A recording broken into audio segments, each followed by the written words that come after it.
Good evening students. कल मैंने आपको बताया था कि आपकी जो आदर्श प्रदीप्ति होती है वो उसके अंदर जो क्या क्या खास बात होनी चाहिए, क्या क्या उसके अंदर क्वालिटीज़ होनी चाहिए, है ना। अब मैं बताऊंगी यदि आदर्श प्रदीप्ति मिलेगी तो उसके क्या क्या लाभ होंगे। सबसे पहले जो आपका इल्यूमिनेशन बिल्कुल ठीक होगा तो फिर उससे जो मतलब जो इल्यूमिनेशन में कर्मचारी काम कर रहे होंगे तो उनको मोटिवेशन मिलेगा और वह बहुत अच्छे तरीके से लगन और मन के साथ काम करेंगे। नेक्स्ट है उपयुक्त प्रकाश में नेत्र की थकान कम हो जाती है। यदि हमारी इल्यूमिनेशन बिल्कुल ठीक है तो जो हमारी आंखों में थकान है वह बहुत कम होगी, मतलब थकान होगी ही नहीं, है ना। और आंखों के खराब होने की संभावना भी कम हो जाती है और जो कर्मचारी होते हैं उनके कार्य करने की क्षमता बढ़ जाती है।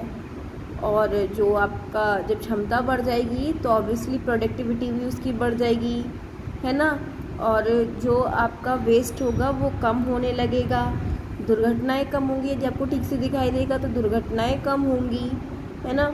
और संबंधित संगठन का लाभ बढ़ जाएगा। और लास्ट है अनुशासन में सुधार हो जाता है।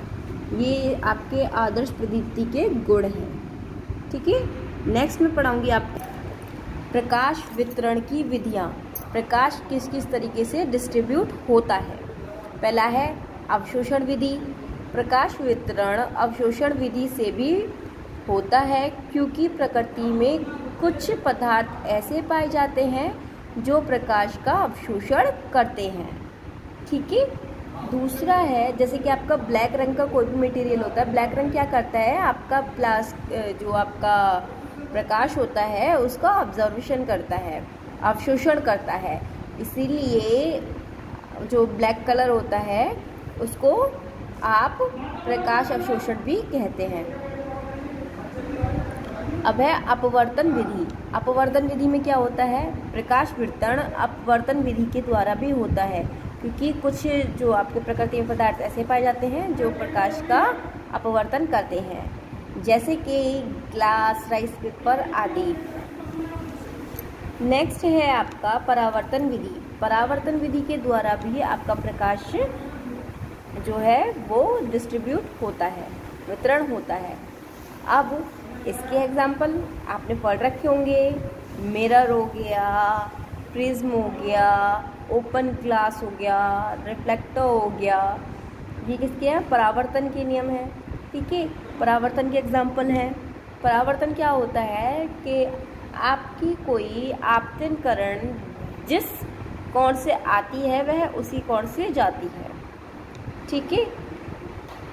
नेक्स्ट है विकिरण विधि। विकिरण विधि में आपका क्या होता है, प्रकाश वितरण विकिरण विधि से भी होता है। इसीलिए इलेक्ट्रिकल लैंपों पर रुक्ष पृष्ठ वाली विकिरण हैंडलों का उपयोग किया जाता है, ठीक है। धन्यवाद। आज के लिए इतना ही। कल मैं आपको पढ़ाऊंगी प्रकाशीय योजना का वर्गीकरण।